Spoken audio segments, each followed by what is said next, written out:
This episode of Metatreks is brought to you by Audible.com, offering more than 180,000 titles for smartphone, tablet, and desktop. To get a free audiobook of your choice and to help Trek FM at the same time, visit audibletrial.com/trekfm.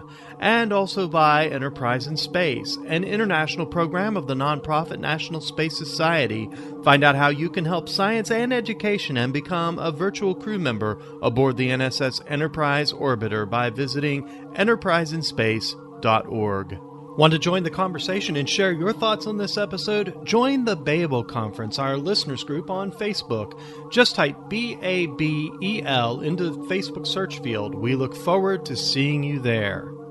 This is Tim Russ, Lieutenant Commander Tuvok on Star Trek Voyager, and you're listening to Trek FM.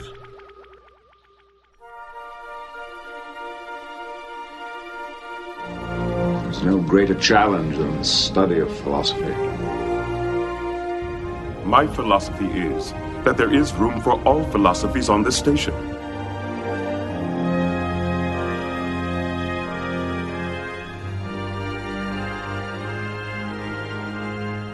Welcome, everyone, to episode 88 of Metatreks, Trek FM show on Star Trek and philosophy. My name is Mike Morrison, and with me, as always, is Zachary Fruhling.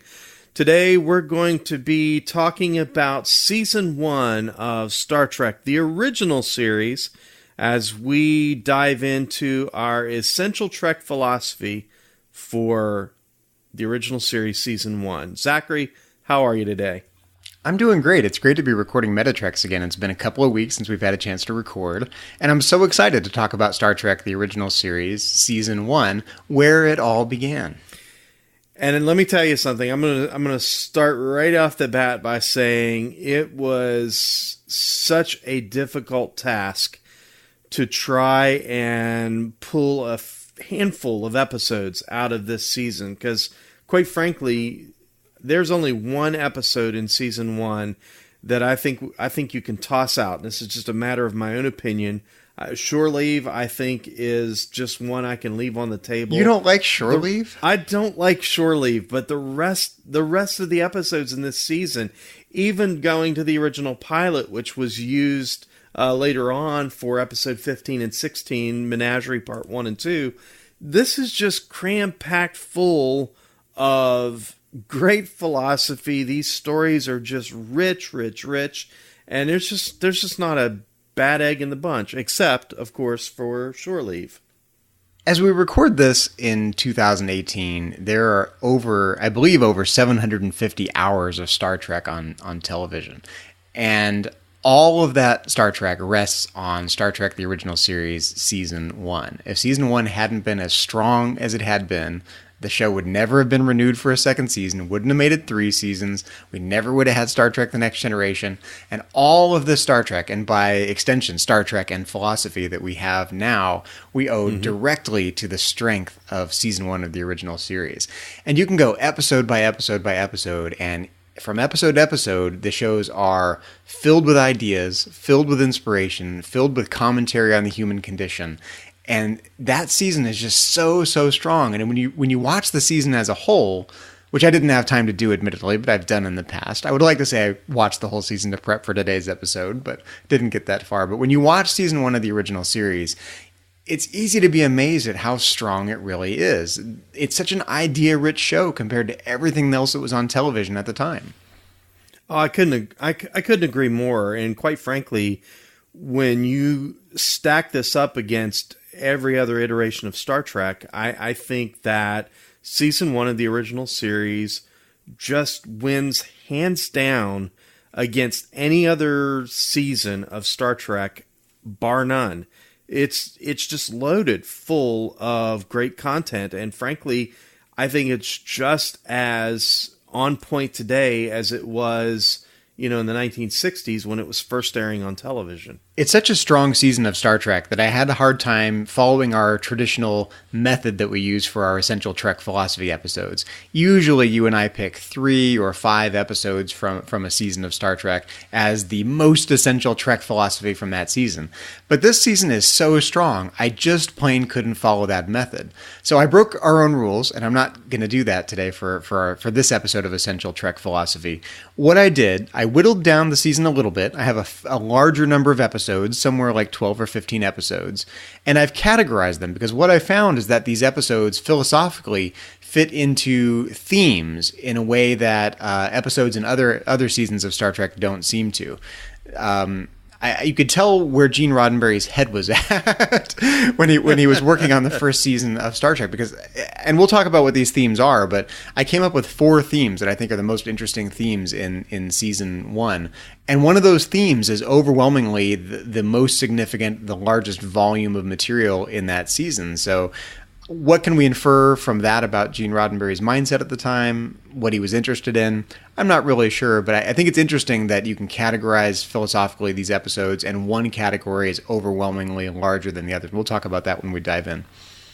And just so our listeners realize that you and I never share notes on our picks for Essential Trek Philosophy, I literally did not know that you had broken the rules until we got on the turbo lift here on the Starship of Theseus. We are literally talking about this in real time. I had no idea you had broken the rules.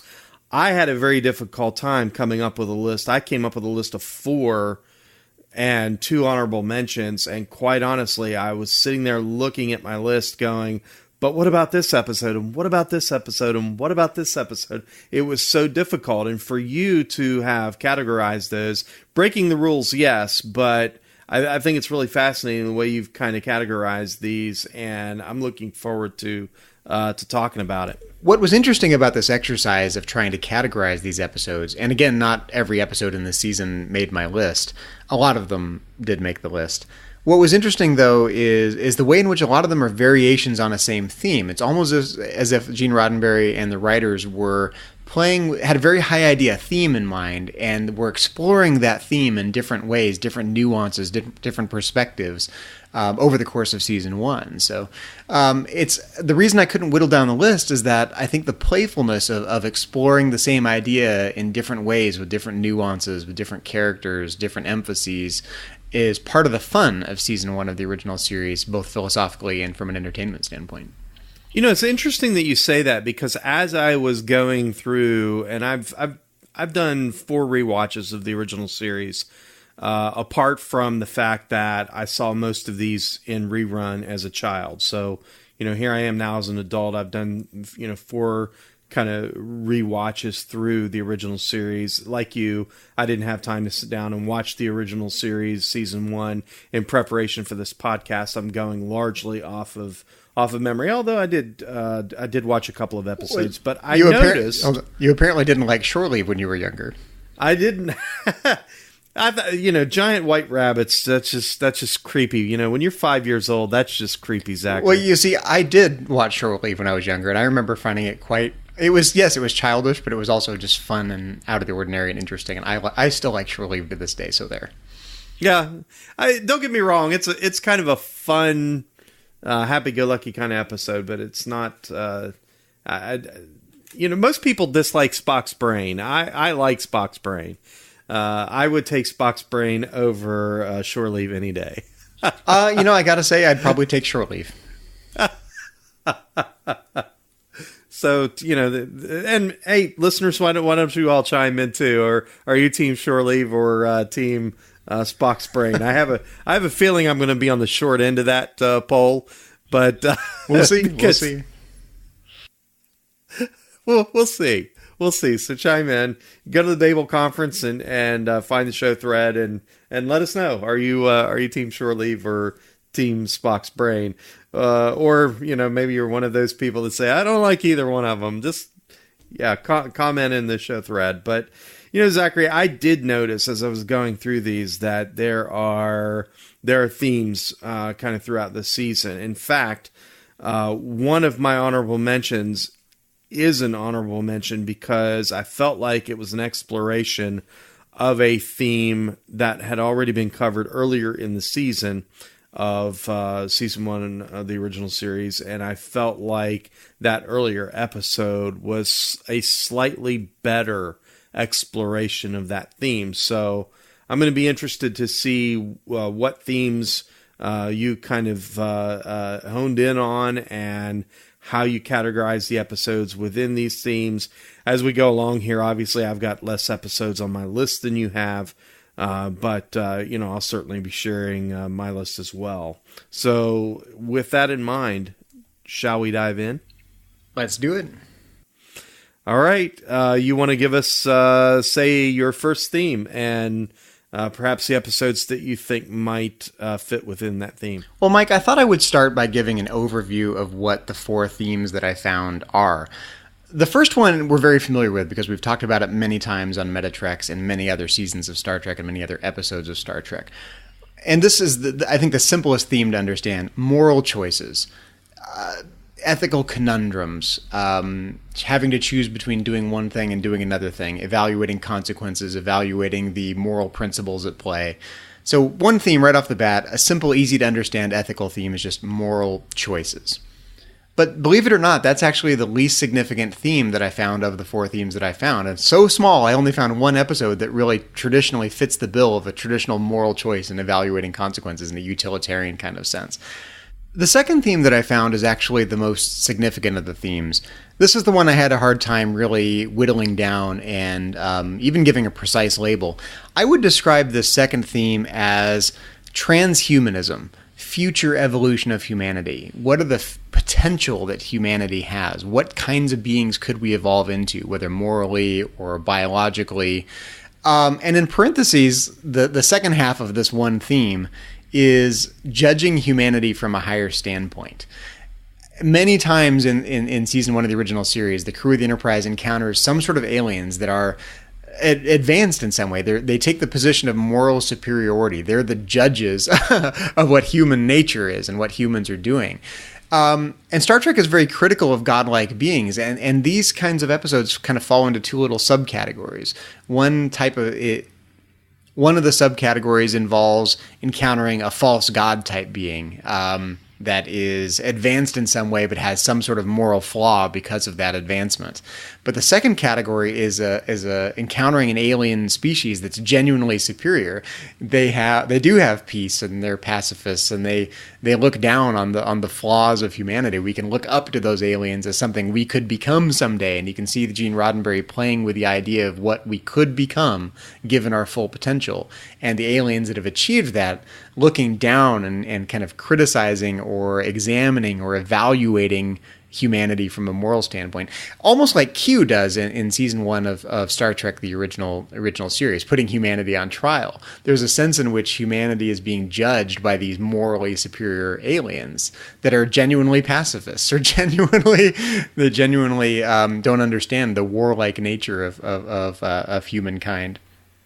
Or in the case of Q, genuinely narcissistic. Yeah, absolutely. Q's a little different, of course. So this is a fairly large category, and I actually have 10 episodes inside this category that explore this notion in various ways. And they not in the same way. These aren't the same episode repeated 10 times. These are 10 different variations on this theme, playing with that idea in different ways. So that's theme number 2, and I'm anxious to talk about that one because I think overwhelmingly that's the largest theme inside season 1 of the original series. The third theme that I found is an exploration of human nature. In parentheses, I put good versus evil. What is that inner moral struggle that we have, doing the right thing versus doing the wrong thing, being benevolent but being selfish? That kind of inner, an introspective inner look at human nature internally, rather than judged from without, like in the second category. And the fourth theme that I found is the ethics of war. There are a couple of episodes that are somewhat particularly tied to the Cold War mindset in the 60s, but have some interesting things to say about the ethics of war. And I've got a couple of episodes that fall in that category.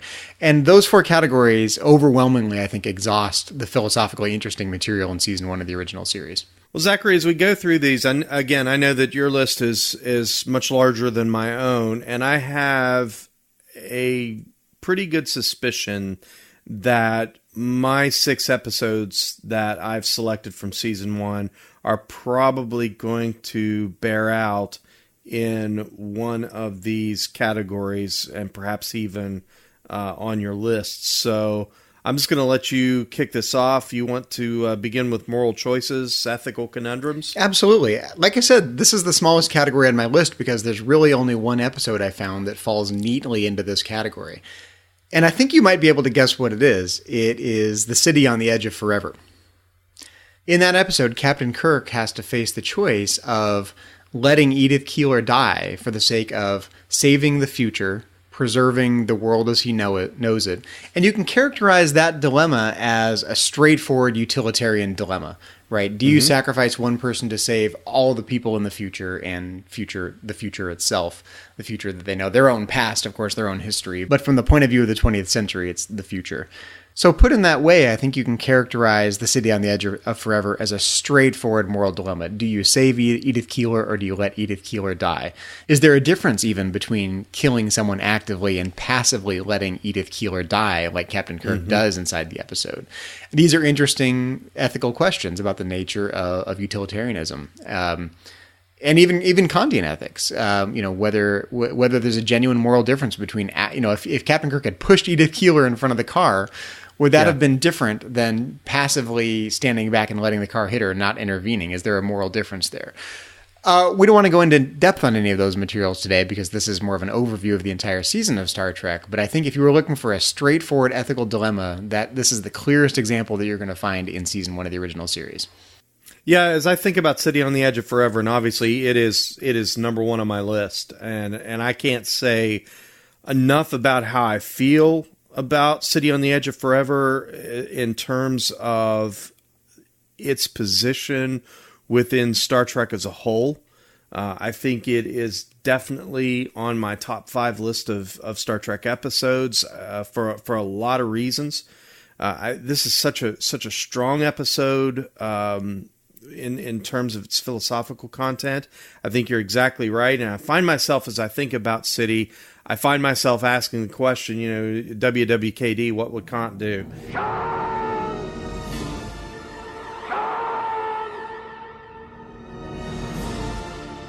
Because I think that's a major consideration within the episode. I also found it interesting that we are passively dealing with the idea of determinism here in this episode.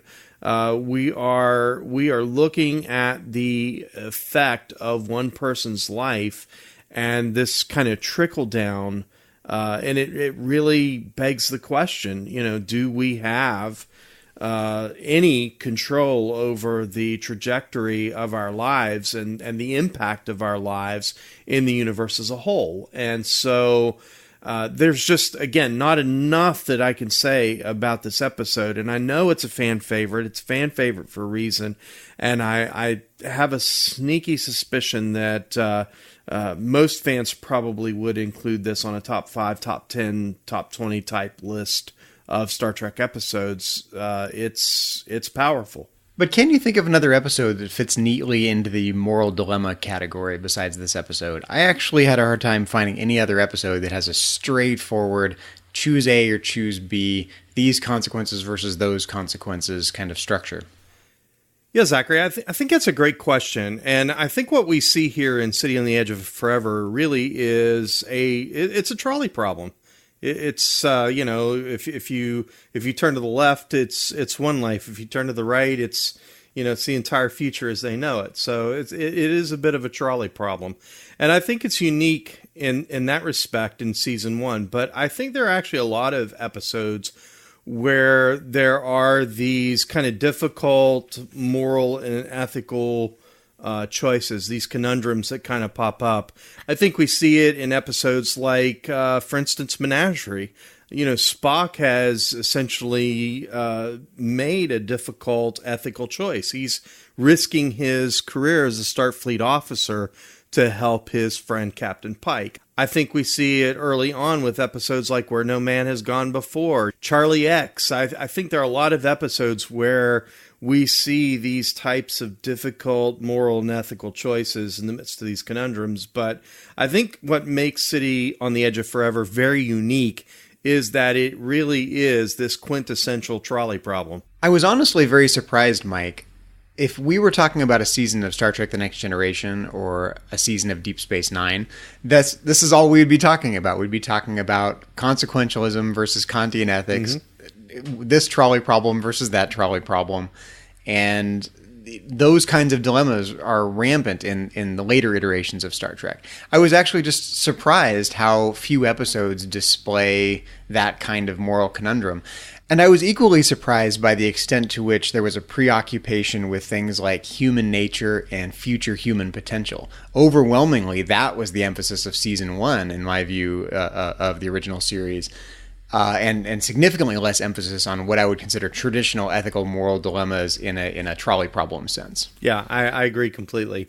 But I think there are a lot of episodes from season 1, I think, that could fall into this category, moral choices and ethical conundrums.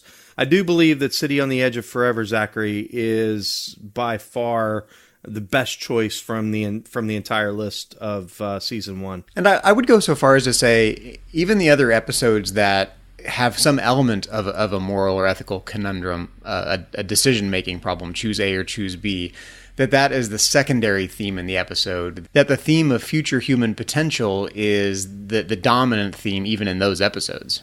Yeah, I agree completely. So, Zachary, that leads us to your next category, which is transhumanism. Well, I worried about this category a little bit because it's a pretty broad category. I had a hard time making smaller categories out of this category. By transhumanism, I just meant future human potential. What could humanity evolve into? And by extension, I included episodes where humanity is being judged from outside by a more evolved alien race. Because I think the purpose of those episodes is to force us to think, what is our potential? What could we evolve into? What could our moral or ethical progress be in the future evolution of mankind? So it's a pretty broad category. I probably could make smaller categories out of it if I really tried. But I felt like all of those separate questions are variations on this broad theme of overall future human potential. So transhumanism would be one way to put it. The future potential of mankind, judging humanity from a higher state of consciousness or from a higher evolved alien race's standpoint. All of those seem like variations on this one fairly broad theme to me. So right off the bat, my first episode in this category is The Cage. Where it all began, the unaired pilot episode of Star Trek. Okay. Right off the bat in The Cage, we've got the Telosians putting mankind in what's essentially a zoo for evaluation. And what better way to set up this question of what is the potential of mankind as to put them in a zoo like a lab rat and look at their potential, what they could be. Now, of course, with the Telosians, they're advanced in some ways and they're morally inept in other ways. And it's an interesting duality of being advanced, but also having some sort of crucial moral flaws that conflicts with traditional human values. So there's a dual nature of the Telosians. They're advanced in some ways, but they're not as advanced morally as humans, as we find out in the course of the episode. But I just think the concept of putting humans in what's essentially under a microscope in a zoo is a fascinating way to take the third-person alien perspective on human nature. Yeah, that's interesting. I didn't have The Cage on my list. For that matter, I didn't include the Menagerie on my list. And anytime I think of The Cage, although I think The Cage standalone by itself is a phenomenal episode of Star Trek, and it's a shame because I know that there are a lot of fans of Star Trek who have never taken the time to watch The Cage because, it's the original pilot, it's not Captain Kirk, it's something different. And if you're one of those fans, I want to just encourage you to sit down and watch The Cage in and of itself, apart from the Menagerie. I love what they did with, basically they had this entire episode that ended up on the cutting room floor, as it were. It was a scrapped pilot that was rejected by the studio. And I love the fact that Gene Roddenberry was able to recycle it, if you will, and make it a part of this wonderful original canon of the original series, season 1. But I didn't put it on my list because while I like you, I find it fascinating that, humanity's been put in a zoo, and I think there's an incredible message there that we could probably do a whole episode, just kind of breaking this down and talking about it. I just didn't feel that in light of all of the other episodes that we had, throughout the season, that it said something that, for instance, was equal to in any way what we got in City on the Edge of Forever. And I'm trying not to, reveal any of my other picks, but I think there are just too many other great episodes that I think dealt with more heady and heavy topics than what we kind of got in the Menagerie. I love the Menagerie. I love the Cage as episodes. I think they're fantastic. They're some of the earliest memories of the original series that I have from watching when I was a young boy. The Telosians were, I thought as an alien species, for the early 1970s, the pulsating on their heads that they did with little balloons under the makeup. So I've got really vivid memories of this episode. And I think it's fantastic. It's just not as heady and heavy as some of the other episodes that we got in season 1. I think the thing I find interesting about this theme or this category of episodes in general is that any one of these episodes is only, I think, marginally interesting.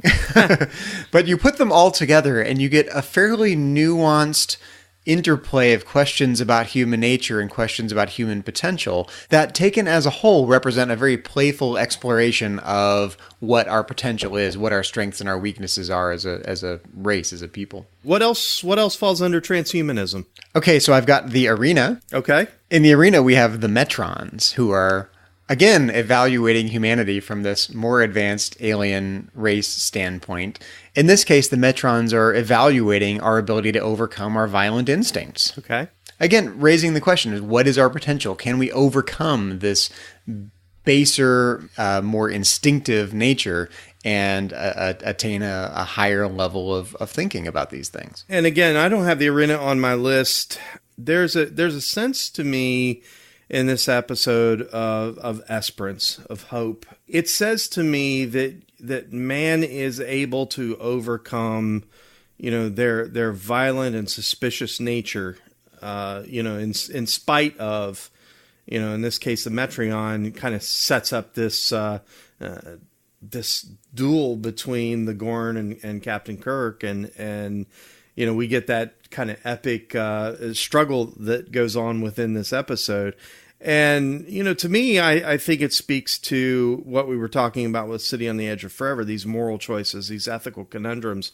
There's certainly a lot of that going on within the episode, but I do agree that I think the overall theme is this idea of man being evaluated by seemingly more evolved species. I think that's a fair assessment, but again, I think it's also laden with these kind of moral choices and this difficult situation that they found themselves in, and how are they going to respond?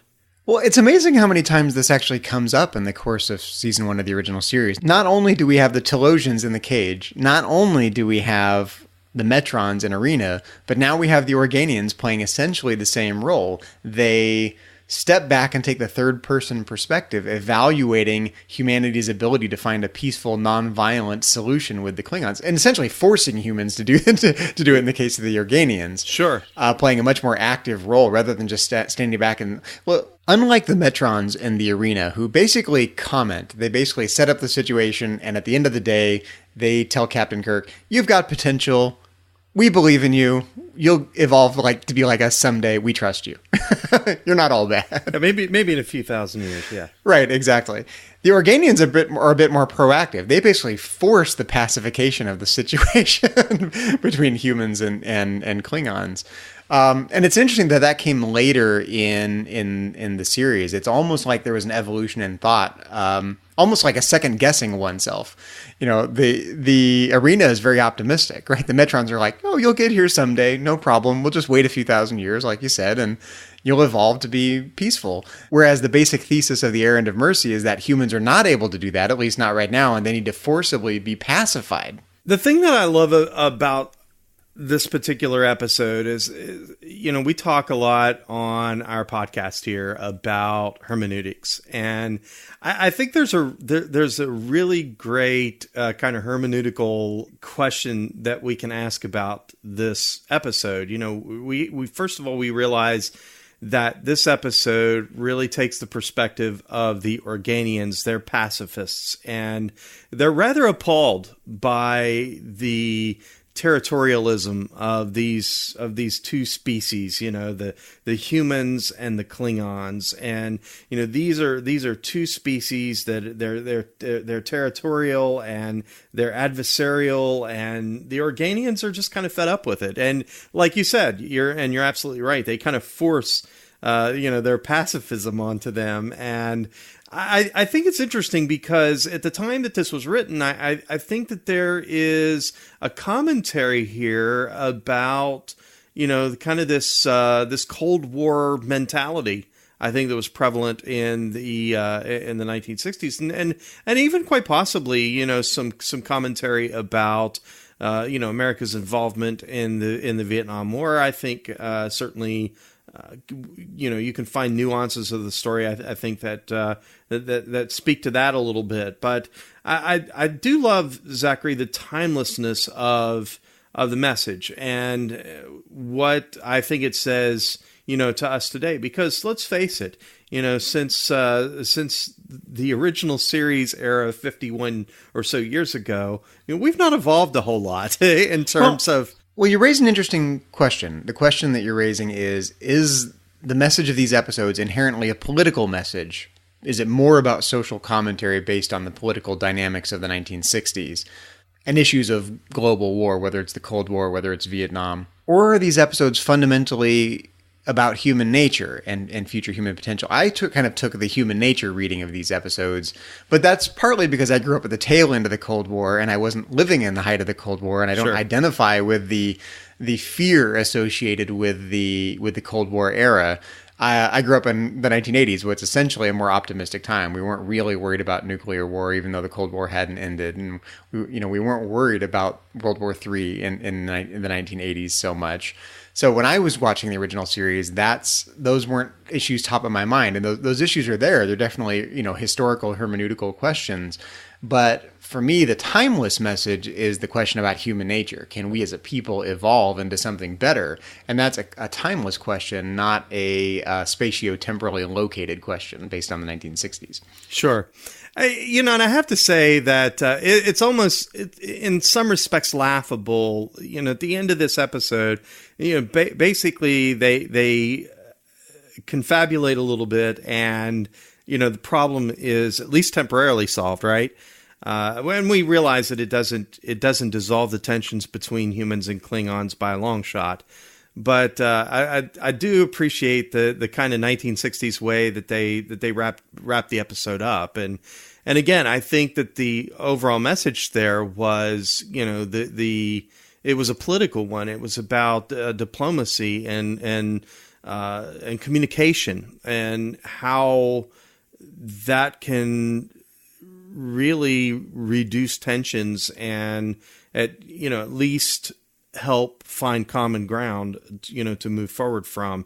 So I think there's a strong political message in there for the era that it was certainly written in, but I think it's one that translates very well today, and I think fits into your category of transhumanism very well. Another episode that I find fits nicely into this category is The Return of the Archons. Okay. And the theme that I see in this episode that's related is dependence on technology. You know, as we become increasingly technological, will we become dependent on technology in some way? It's almost a critique of the radical improvements in technology that were happening in the 1960s as well. Yeah, and again, I find it interesting because there are a number of episodes of Star Trek, both here in the original series and Next Generation and so on, that I think from time to time, a series that is so heavily influenced by not just emerging technology, Zachary, but we've discussed many times, and I know we've had this discussion on many other of the podcasts here on Trek.fm about how Star Trek in a lot of ways influenced the innovation of technology over the course of time. And so here is this series that is just very much, laden with technology. And this is kind of critical of the part, the role that technology plays in our day-to-day lives. And I think it's interesting that, we were having this conversation long before personal computing was a thing, long before, we had these things called smartphones and Twitter and Facebook. And well, you have to remember at the time there were computers, but they were computers that were run by governments and they were run by corporations. IBM had computers. Sure. These were not friendly personal computers, right, as we know them today. These were room-sized monstrosities. These were machines that were part of a massive government/university military industrial complex. These were things to be afraid of. So Star Trek from the beginning had an interesting dual relationship with technology. Technology allows us to have the Enterprise, allows us to have all the technological gadgets that we see even in the original series, hypo sprays and all kinds of things, right? Mm-hmm. But it also creates this latent fear. In the worst case scenario, we end up with a society like we see in Return of the Archons, a society that's entirely dependent on technology. Right. And in the Next Generation, that idea gets carried even further. Worst case scenario, technology evolves into the Borg. So there is this kind of dual relationship with technology. It's something that enables us to be the best versions of ourselves, but it also can enable the worst versions of ourselves and can undercut our ability to reach our full potential. I just find it fascinating that, of course, I wasn't even thinking within this realm when I put my list together. So I don't have Arena. I don't have Errand of Mercy. I don't have Return of the Archons. This wasn't even on my radar when I put my list together. But there are, as I look at the episodes going down through season 1, there are, Zachary, probably half of the episodes in season 1, I think can fall under this category and really follow the same line of exploration and thought that these episodes that you have here in under this banner of transhumanism kind of do. A related episode that I very nearly put in this category, but I actually decided to put it in my next category of philosophical themes, is The Conscience of the King. We get an explicit discussion about humanity not turning into a mechanized society, kind of retaining our liberal arts character inside that episode. But that was not the dominant theme of the episode. That's kind of the B plot inside The Conscience of the King. But I could have put The Conscience of the King in that category as well.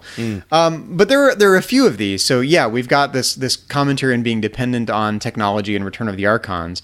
We also have Space Seed, a direct commentary on genetic engineering, that if we try to improve ourselves, we might end up with a Khan Noonien Singh. Is that on your list? Yeah, in the same category for that very same reason. Future human potential, future human evolution. If we try to improve ourselves, do we end up improving ourselves, or do we become something more like Khan? And I think the interesting thing about Space Seed is that it's this very futuristic story, but within the story, Khan is actually from the past. So, but he's superior. He's superior. Yeah, we've been there, we've done that, we've got the shirt, we moved on. And, but now we're being sized up and judged by someone from humanity's past who feels that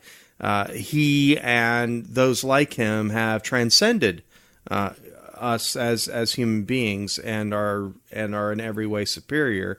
I think that's fascinating. Again, Space Seed is not on my list, but a great episode that I think you're exactly right. And again, the thing that I find fascinating about this is that, in many ways, Khan is from our future, but he's actually from Kirk's past. And so it's not just a superior alien race that we found out there in space. It's a human being from a dark period of human past who is sizing us up and judging us.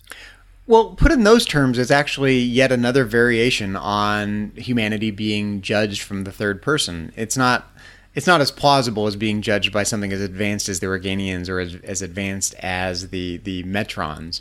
But insofar as Khan thinks of himself as being superior and being more evolved in some way, he's taking this third person, Greek chorus kind of commentary on human nature. I would say another episode that's directly along the same lines is Where No Man Has Gone Before. In that episode, we've got Gary Mitchell, who's essentially been given superpowers. And it's an interesting question. What happens if you have a human being with superpowers? Is that something that's corrupting? Or is that something... Do you end up with Superman or do you end up with Gary Mitchell? I think it's an interesting question. I was going to kind of wait until you got to sort of the end of your list. And I was going to name off just a couple of these. Again, these aren't on my list. I wasn't even thinking in this vein when I put my list together. But I think Charlie X to a small degree. I certainly think that Squire of Gothos is one of those episodes.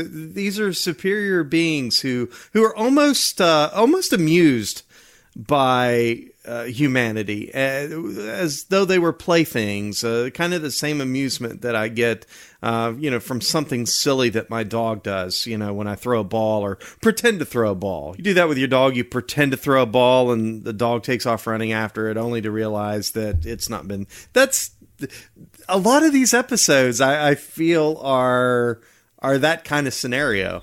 I would go so far as to say they're all Q prototypes. I think that's very fair, and I think that's a great commentary. In fact, I would be interested to find out from whomever it is out there in Star Trek production universe that came up with character Q, just how much the character was influenced. I know there have been a lot of kind of fan chats about Squire of Gothos really being the Q. AQ for the original series, and I think that's a fair argument, and there's certainly one to be made there. But I think you can extend that to Gary Mitchell, and you can extend that to Charlie, and yeah, absolutely. I think it's clearly Gene Roddenberry's thinking. This is something that I think clearly preoccupied Gene Roddenberry's thoughts, given the overwhelming emphasis of this theme in season 1 of the original series, and given Gene Roddenberry's consultancy role in creating Star Trek: The Next Generation. I think this is Gene Roddenberry's persistent thought along these lines. I'm inclined to agree with you on that. And certainly there is no season of Star Trek probably that has had more of Gene Roddenberry's influence than season 1 of the original series. And so I echo that 100%.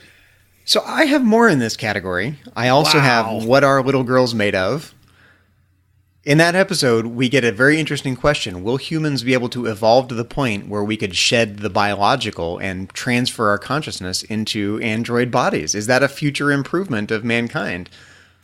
I almost put What Are Little Girls Made Of on my list for that very reason. And for that matter, for 1960s science fiction television, I thought this episode was so cutting edge. I think the story that it's telling here is so far beyond what anything else that we would have seen, in 1967 on television. And I'm not even sure in terms of science fiction literature. I mean, this was heady stuff, for the late 1960s that I think really transcends the time in which it was made. Well, it asks so many interesting questions about our future potential. If we evolved to the point where we could transfer our consciousnesses to alien bodies, we would lose all the weaknesses and all of the defects associated with the biological, right?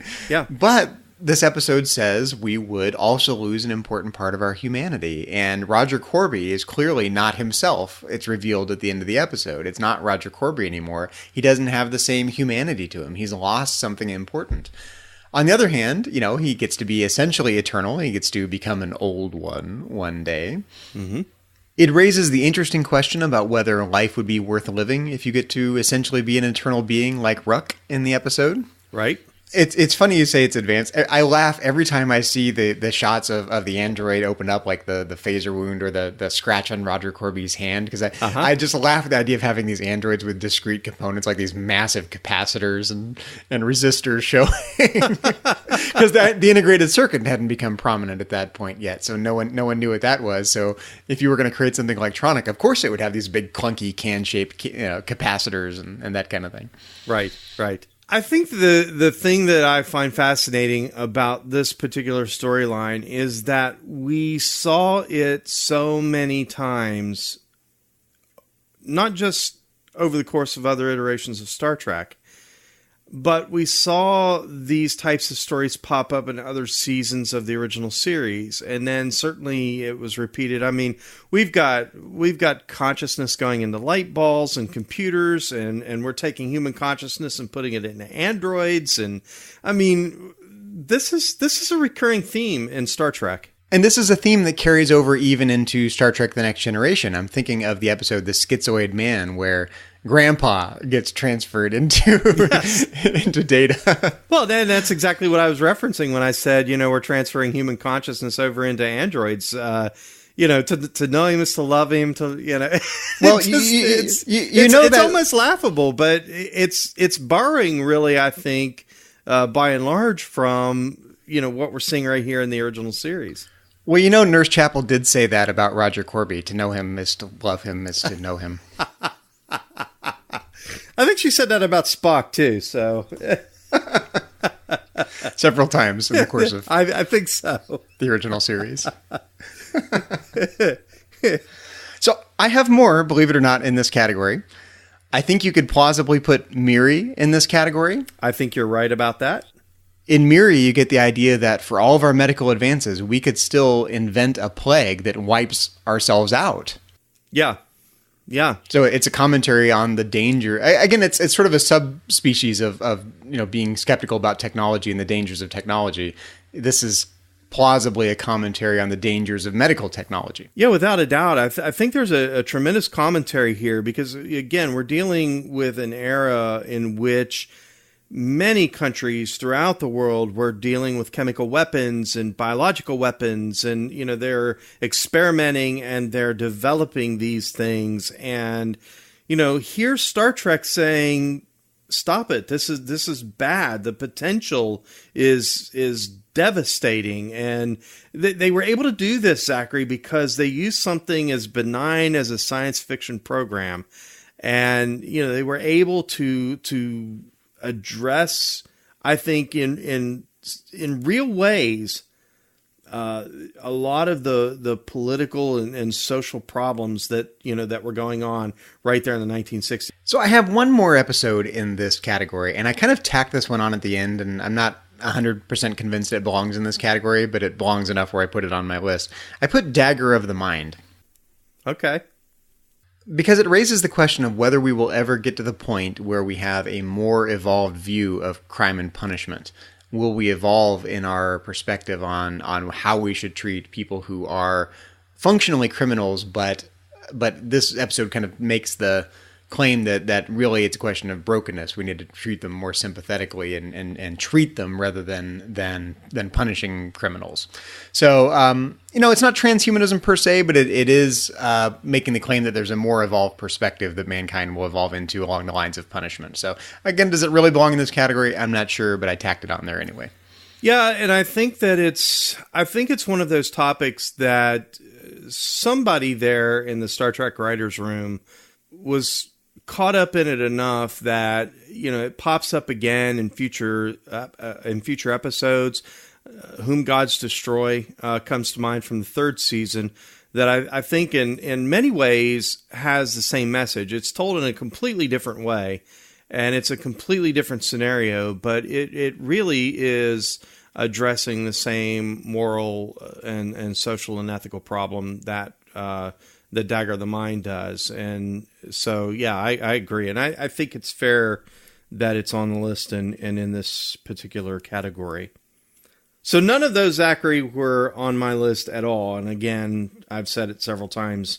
I just was not thinking at all in this vein as I was kind of choosing and picking, following the rules, as it were. I think that's what's fun about what happens when we do these Essential Trek Philosophy episodes, because your interests and my interests overlap, but they're not the same. And right. My philosophical experience and your philosophical experience overlap, but they don't match up one-to-one. Right. So I see nuances you don't see, or I find things interesting that you don't find as philosophically interesting, or it's not what you recognize instinctively in the episodes, and vice versa. And I find it fascinating that I had this one broad category with all these episodes, and none of these were really on your radar philosophically. Yeah, I mean, 9 episodes that you had packed into this category, transhumanism, and I'll just make the observation that I think virtually half of the episodes in season 1, I think, could fall into that category. Well, I think these are the reflections, honestly, of a flawed human being. Gene Roddenberry had his flaws. Mm-hmm. I have my flaws. You have your flaws. Sure. And I think anyone who has flaws and know they have flaws and are self-reflective about those flaws will naturally, at some point, ask him or herself, can we evolve to the point where these things are not part of human nature anymore? Mm-hmm. Do we have potential to get beyond these what are plausibly weaknesses of mankind? Or if we try to get beyond them, have we lost something else that's important as a corollary? Right. I agree. So your next category is exploration of human nature. You preface that by saying these are kind of good versus evil episodes? Well, there's a little bit of overlap with the second category here. In the second category, the broad category of transhumanism, there are definitely questions of human nature in those episodes. Right. But I think in this third category, I see more of a conflict, an internal struggle between good versus evil, or one part of our nature versus another part of our nature. So I think these are a substantively different category because they highlight not just sort of what our potential is from a third-person standpoint or from an evolutionary standpoint, but what is the nature of the inner struggle that defines our moral character and our human nature as human beings. So the first... And it occurs to me that I think we're probably going to overlap a few episodes here. I think that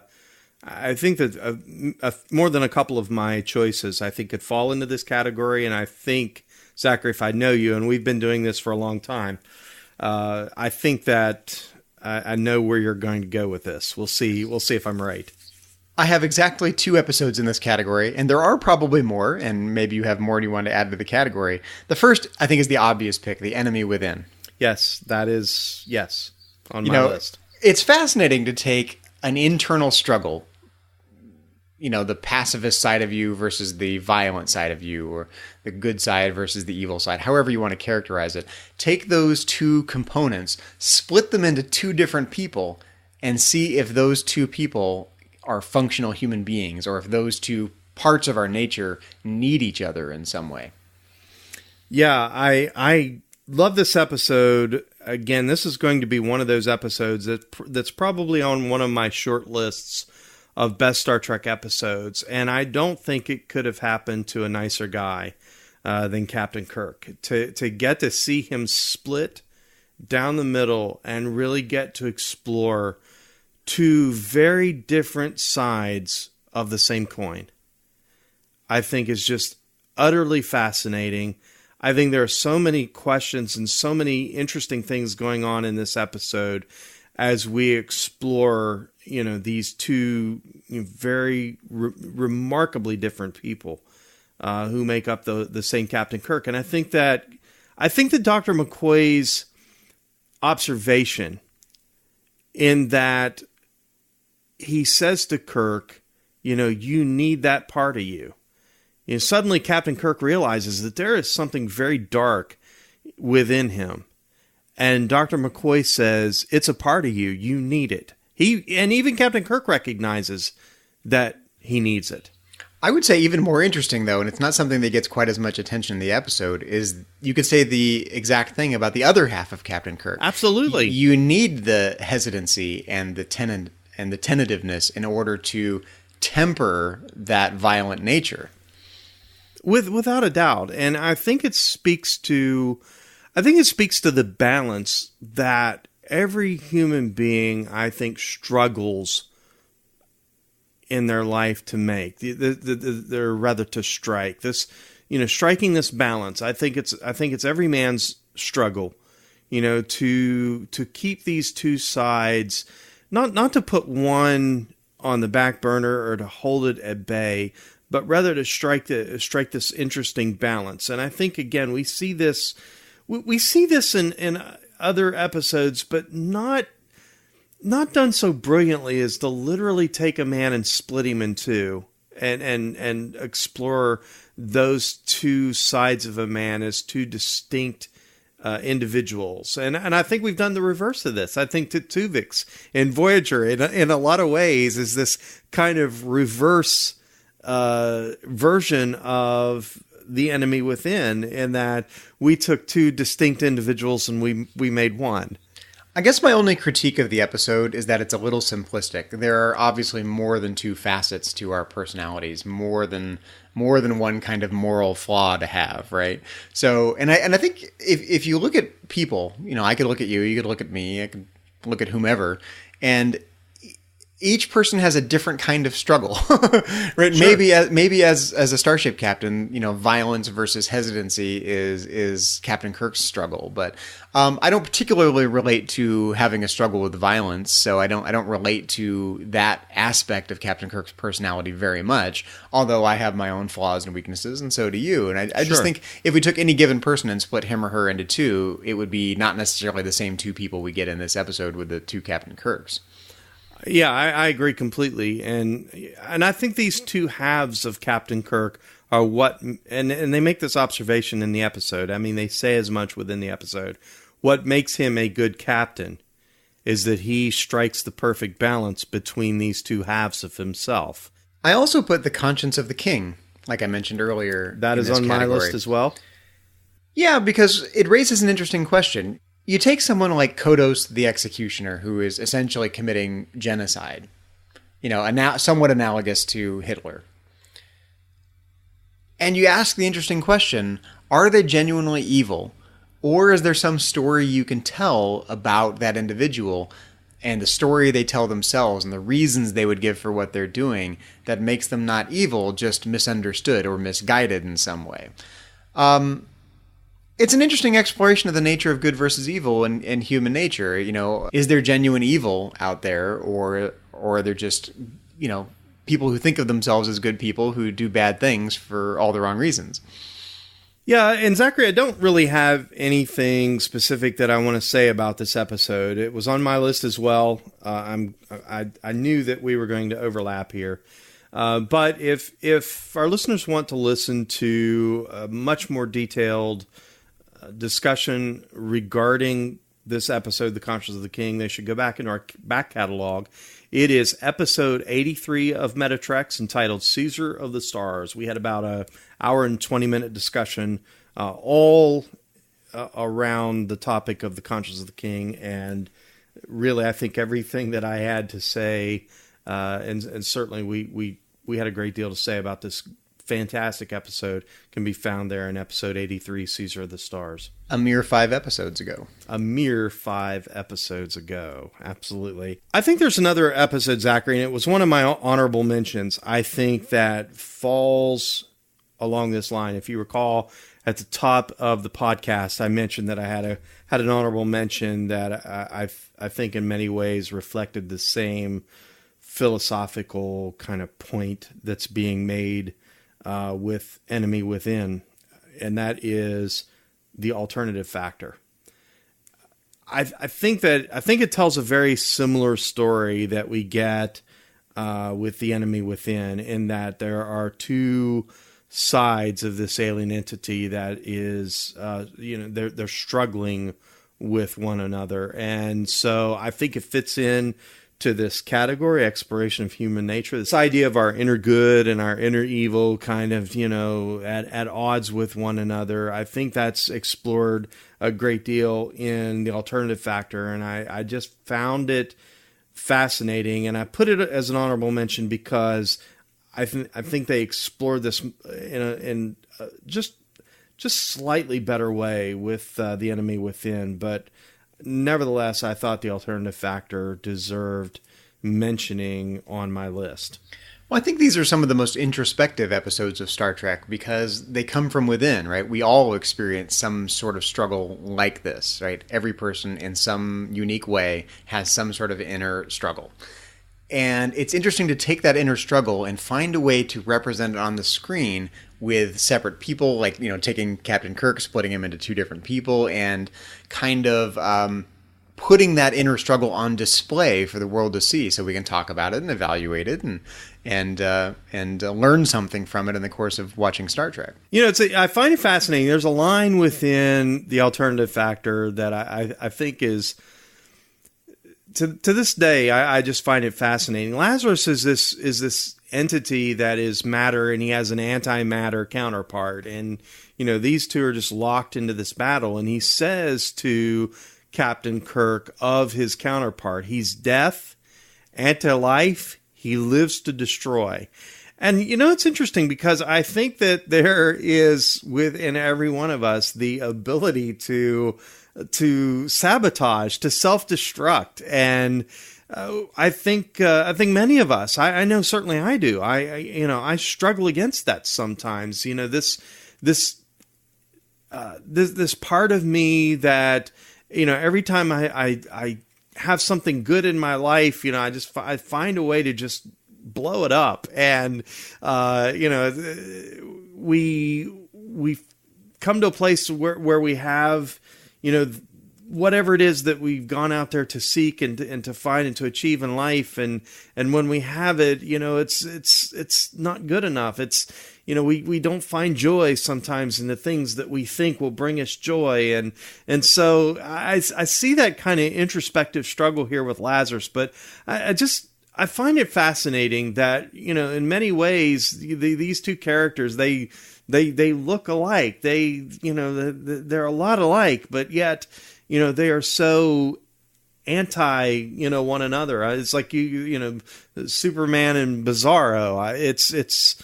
It's fascinating to me that we can take these types of stories and just really kind of explore the human condition and our own ability to sabotage our own happiness and well-being. We all have an internal mental dialogue. It's not a monologue, it's a dialogue. Yeah. Or more. Maybe it's a plurality of voices and perspectives, but we all have some sort of internal struggle, being pulled in multiple directions that we have to reconcile within ourselves. And it's just fun to see that what is essentially an internal struggle displayed externally on the screen in these episodes of Star Trek. I think that's fascinating. But unlike The Enemy Within, these two these two entities cannot exist in the same universe. There's this great conversation that happens between Kirk and Spock in the episode, and Kirk asks Spock, what happens if they meet? And Spock says to him rather dramatically, annihilation, Jim. Total, complete, absolute annihilation. So when worlds collide. When worlds collide. So there's actually a commentary here that there is something within us that needs to be suppressed. Something that can annihilate? Something, yeah, because it's almost as though it's saying that if that antimatter side of us, if you will, is given the opportunity to exist in the same presence that we're in, that it can be destructive. And so, unlike The Enemy Within, where the two halves need one another, this episode's saying that there's a part of us that we can live without. Or that you can't live in both at the same time. So I offer that up into your category exploration of human nature as a third alternative. Lazarus is a great addition to this theme, this category. And finally, we have ethics of war. I don't have as much to say about this. It is important to remember that the original series was taking place in the context of the Cold War. There are interesting moral and ethical questions about the nature of war. I'm not sure these episodes have a whole lot to say about war philosophically, but it's an important theme of the original series. These are important episodes. We do have this fundamental question about war, like what should our relationship to the enemy be? Are they human beings like we are? Are we superior in some way? Are we right? Are they right? How do we reconcile? Do we recognize their humanity or not?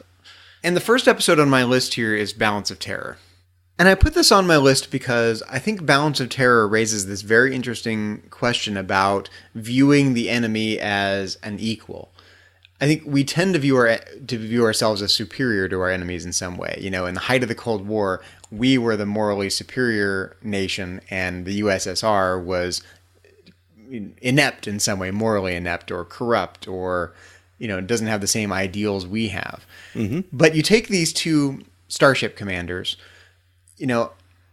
and force them to recognize each other's equality in a one-on-one battle situation. There's also almost a little bit of game theory involved here, the sort of guessing cat and mouse game of fighting each other. So you could characterize this as a game theory episode, but I think more interesting to me in this episode is the brute force recognition of our humanity. You could also characterize this episode as an interesting, dramatic representation of Thomas Hobbes's state of nature. You take two people, put them in a room, strip away all of the sort of moral and societal influences. You have scarcity. I've got to eat or you have to eat. Mm-hmm. I have the same abilities you do, and it's me versus you. We're outside civilized society at that point, where we're all fundamentally equal. And I think the one-on-one battle aspect of this episode reinforces that brute force Hobbesian equality, that fundamentally it's me versus you, and I've got the same abilities you do, and we're all equal when we're in that one-on-one situation. What else do you have? I have A Taste of Armageddon. So if you remember, in A Taste of Armageddon, we get what's essentially a simulated war. Mm-hmm.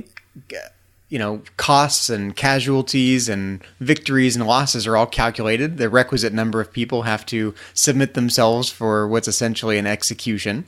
And the war is waged virtually without the loss. It's War Games 20 years before it ever hit the big screen. Exactly, it is War Games. This episode makes an interesting claim, which is that the conflict is not going to go away. There will still be a need to struggle.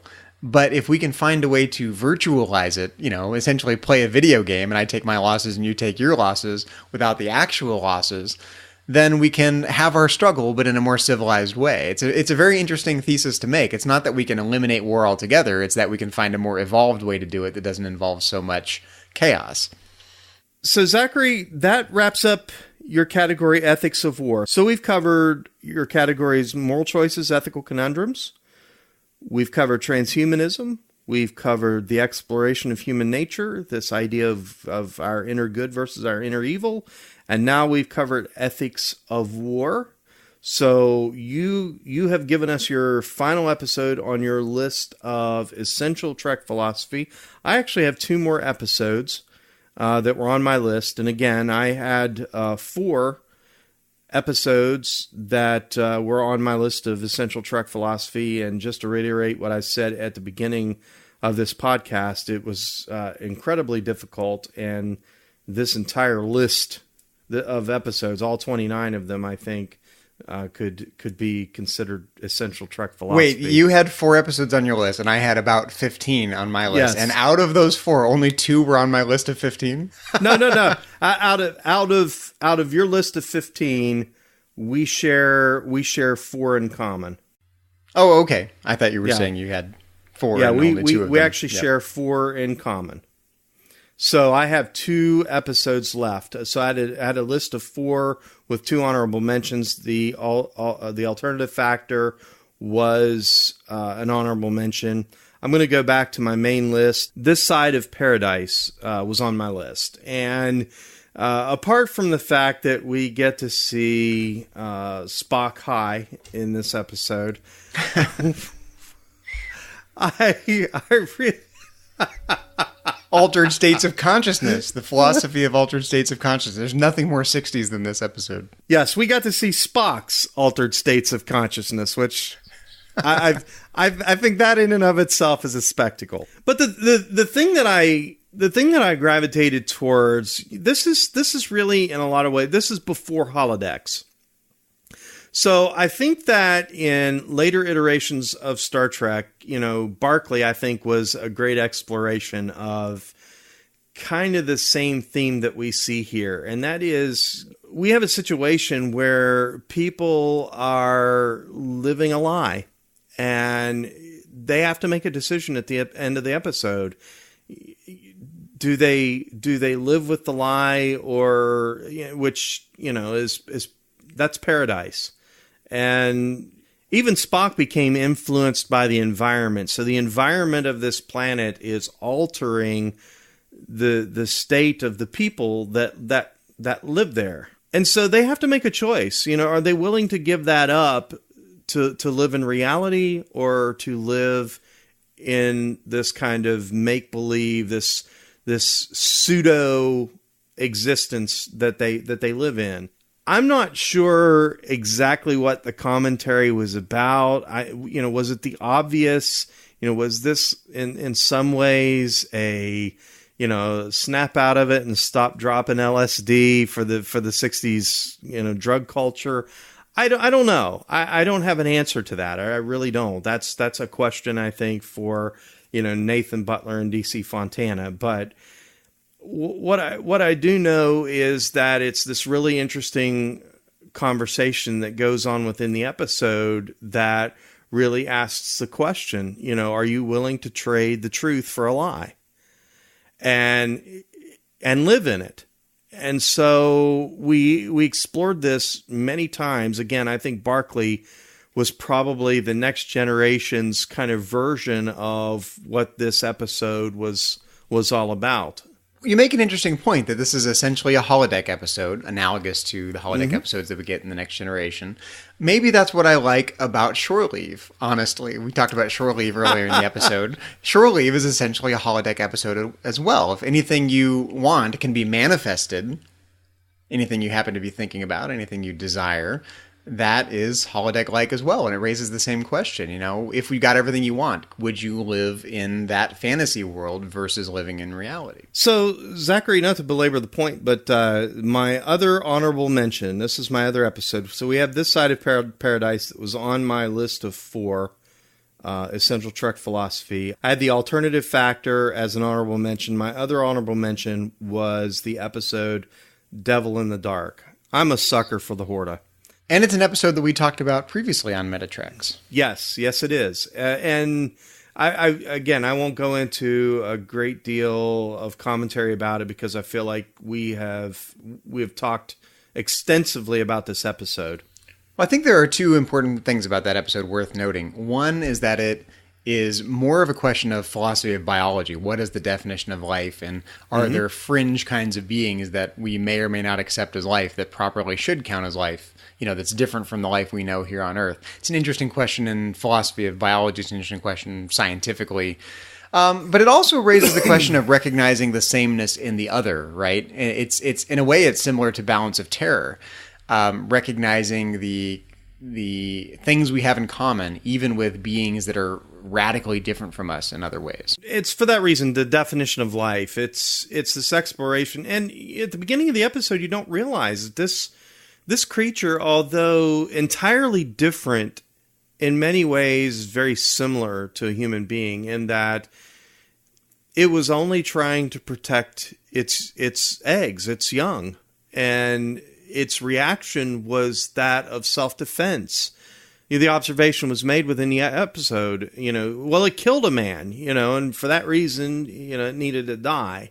The Horta must die. Do you know, Mike, that in an early draft of Star Trek IV, The Voyage Home, the original plot was for the crew of the Enterprise to go back in time to save 2 Horta and bring them back into the 23rd century? Save the Horta! Captain, there'll be Horta here. Save the Horta! Save the Horta! For sure. Well, Zachary, we've got quite a list here. Save the Horta. Save the Horta. We've got quite a list here of essential Trek philosophy from season 1. I'm going to go down through this list, but I'm going to preface this by saying something that I said at the very top of today's podcast, and that is, this season, I just don't believe that there is a single episode, and again, we disagree on shore leave, and for your sake, I'm going to leave shore leave in there, and just say there were 29 episodes, plus the cage, so 30 episodes of Star Trek here for the first season, and every single one of them deserve to be on a list of essential Trek philosophy. And I will say to our listeners out there, if you really want to go back and do a rewatch of Star Trek, if you have not sat down and watched season 1 of the original series in a while, you owe it to yourself to sit down and do it. There's not, again, a single episode that I would exclude from a list of essential Trek philosophy. But here it is, listeners. Mike and Zachary's picks for essential Trek philosophy, season 1 of the original series. They are City on the Edge of Forever, The Cage, The Arena, Errand of Mercy, The Return of the Archons, Space Seed, Where No Man Has Gone Before, What Are Little Girls Made Of, Miri, Dagger of the Mind, The Enemy Within, The Conscience of the King, The Alternative Factor, Balance of Terror, A Taste of Armageddon, This Side of Paradise, and Devil in the Dark.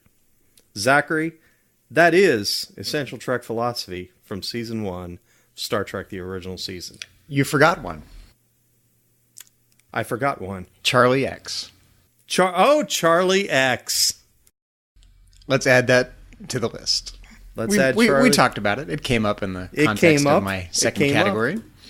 Yes, absolutely. Charlie X. Yeah, so that's quite a list, Zachary. Nearly half of the episodes from season 1 made it onto our list. But again, let me say, I just don't think there's a single episode from the first season of Star Trek, the original series, that should be excluded. Well, like we said at the beginning of the show, the entire history of Star Trek that we know owes its existence to the first season of the original series. And the fact that we had such a large list of essential Trek philosophy, larger than any other essential Trek philosophy list that we've come up with in any other season of Star Trek, laid the foundation for everything we know and love about Star Trek. And it was such a strong season, but it was strong not just dramatically, it was strong because it's full of ideas, philosophical ideas. These are the kinds of things that fire the imagination. They get us thinking about who we are and what we could become, what our nature is, what our inner struggles are. And these are questions of humanity that everyone can relate to. Without a doubt. You know, I think about Gene Roddenberry, Gene Kuhn, D.C. Fontana.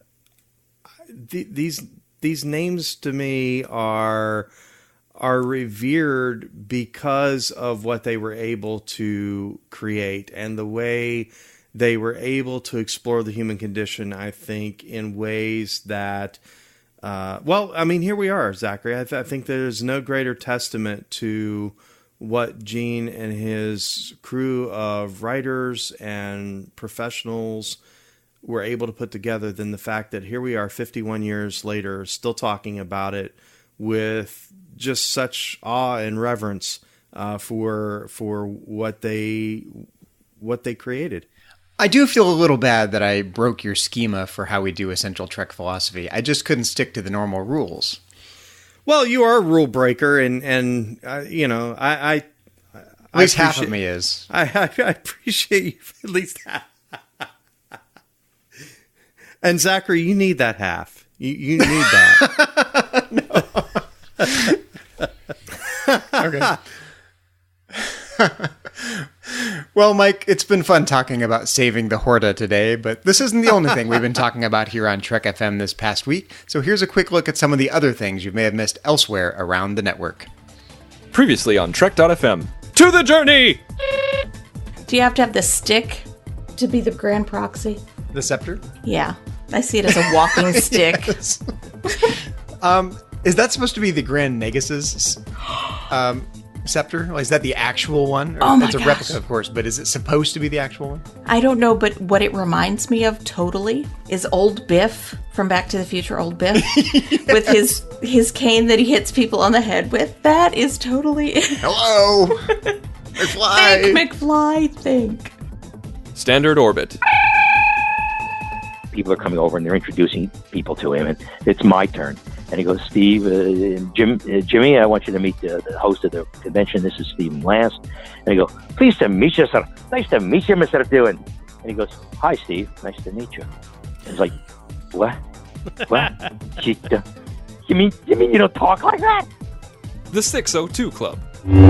In particular, I noticed that the most with either Elastigirl or Violet, because it's sort of like you and I were talking about before the show, Helen, Elastigirl, really shows that she's Elastigirl not only in what she does as a superhero, but in showing the things that a regular mom has to deal with, you know, whether you're a single mom or, you know, a big family. It's something that traditionally they're trying to show that a parent goes through. Warp 5. Right, because Frankenstein himself, like, it doesn't really mistreat the monster, right? They've got him locked up, chained up and whatnot, right? Because they don't know what to do with him, I guess. Like, now that I've made this corpse, well, now what, right? Like Yeah. you know, it's not like a puppy. Never right? thinking Like, about the end game. Just like all those, you know, master villains. It's like, yeah, you rule the world, and then what? Right. And that's what else is happening on Trek.fm. Check out all of these shows and join the conversation about your favorite corner of the Star Trek universe and beyond. You'll find us wherever you get your podcasts. If you're an Apple user, be sure to hit the subscribe button in Apple Podcasts on your iPhone, iPad, Apple TV, or the desktop iTunes app to get the latest episodes as soon as they're published. And please leave us a star rating and a written review. If you're not an Apple user, we've got you covered as well. You can find our shows on Google Play Music, Stitcher, TuneIn, Spreaker, SoundCloud, Windows Phone, in most third-party podcast apps, and you can stream and download the MP3 file from our website or grab the RSS link as well. Well, we would love to hear your thoughts on today's episode of Metatreks, and there are many ways for you to mind meld with us. The best place to join in the larger conversation with us is in the Babel Conference, our listeners group on Facebook. Just type Babel, that's B-A-B-E-L, into the search field on Facebook, and it should come right up. If you'd like to send us an email, you can use the contact form on our website at trek.fm/contact. Just choose Message to a Trek FM show and select Metatreks. That will come right to us.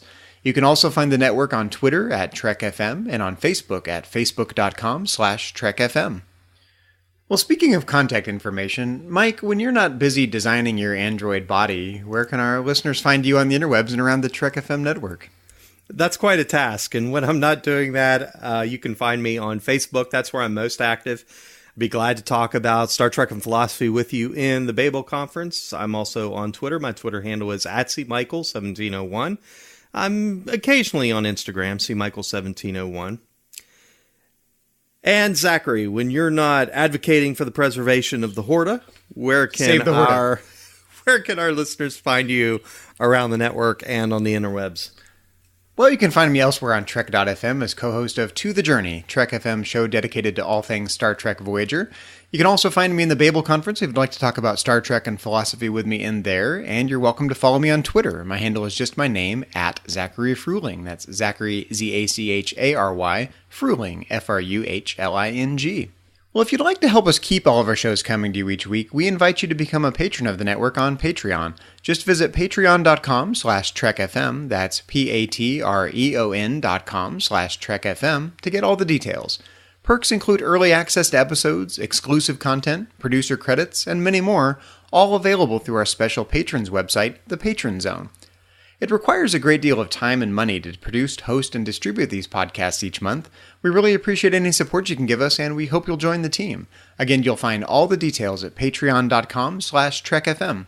We'd like to take a moment to acknowledge the rest of the Metatreks team from around the network. Specifically, we'd like to thank C. Brian Jones, the founder and publisher of Trek.fm, and the oldest old one that we know.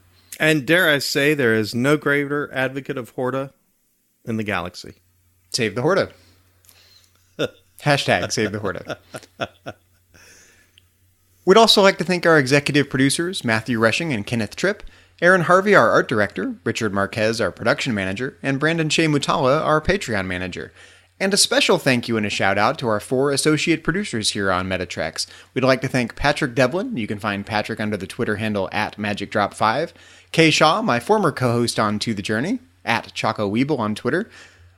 Norman Lau, you can find Norm at Starfighter1701, and Mark Walker from Parts Unknown. And Mike, we'd like to once more invite our listeners to discover more about our sponsor, Enterprise in Space, a project of the nonprofit National Space Society. Visit enterpriseinspace.org to find out more and to get your seat on the mission. And check out audible.com, offering more than 180,000 titles for your desktop or mobile device.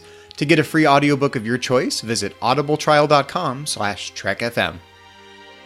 Well, everyone, thanks for listening to Metatreks, a Star Trek and philosophy podcast. Until next time, when we will once again boldly go where no philosophers have gone before.